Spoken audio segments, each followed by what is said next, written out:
గోపీచంద్ నటించిన భీమాకు నైజాంలో 3.50 కోట్లు, సీడెడ్లో 1.50 కోట్లు, ఆంధ్రప్రదేశ్లోని మిగిలిన ప్రాంతాల్లో కలిపి 4.50 కోట్ల బిజినెస్ జరిగింది. ఇలా మొత్తంగా తెలుగులో 9.50 కోట్లకు అమ్ముడైంది. అలాగే Karnataka plus rest of India plus ఓవర్సీస్లో 1.80 కోట్లతో కలిపి మొత్తంగా ఈ చిత్రానికి 11.30 కోట్ల బిజినెస్ జరిగింది. భీమా సినిమాకు 2 రోజుల్లో తెలుగు రాష్ట్రాల్లో తక్కువ రెస్పాన్సు లభించింది. ఫలితంగా దీనికి నైజాంలో 1.16 కోట్లు, సీడెడ్లో 64 లక్షలు, ఆంధ్రప్రదేశ్లో మిగిలిన ప్రాంతాల్లో 1.40 కోట్ల షేర్ వసూలైంది. ఇలా 2 రోజుల్లో ఈ మూవీకి 3.20 కోట్ల షేర్, 5.70 కోట్ల గ్రాస్ వచ్చింది.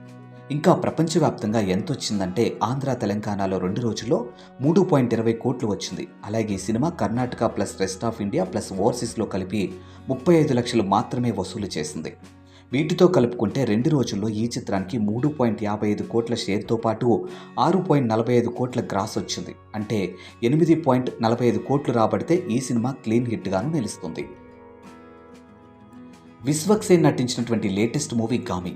విద్యాధర కాగిత దర్శకత్వంలో రూపొందిన ఈ చిత్రంలో చాందిని చౌదరి హీరోయిన్గాను నటించింది. గామి చిత్రం 12 కోట్ల రూపాయల బ్రేక్ ఈవెన్ టార్గెట్తో బాక్సాఫీస్ జర్నీని మొదలుపెట్టింది. ఈ సినిమాను ప్రపంచవ్యాప్తంగా సుమారు 1000 స్క్రీన్లలో రిలీజ్ చేశారు. ఆంధ్ర, తెలంగాణలో ఈ సినిమాను 600 స్క్రీన్లకు పైగా, ఇతర రాష్ట్రాల్లో 150 స్క్రీన్లకు పైగా, ఓవర్సీస్లో 200 స్క్రీన్లో గ్రాండ్గా రిలీజ్ చేశారు.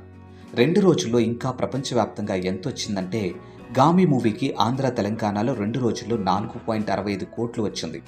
అలాగే ఈ cinema Karnataka plus rest of ఇండియాలో 55 లక్షలు, ఓవర్సీస్లో 1.70 కోట్లు వసూలు చేసింది.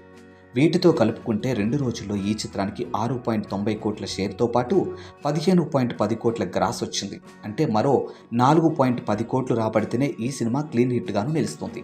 అండ్ ఈ వీడియో కనుక మీకు నచ్చినట్టయితే వెంటనే సబ్స్క్రైబ్ చేసుకోండి మా ఛానల్ని.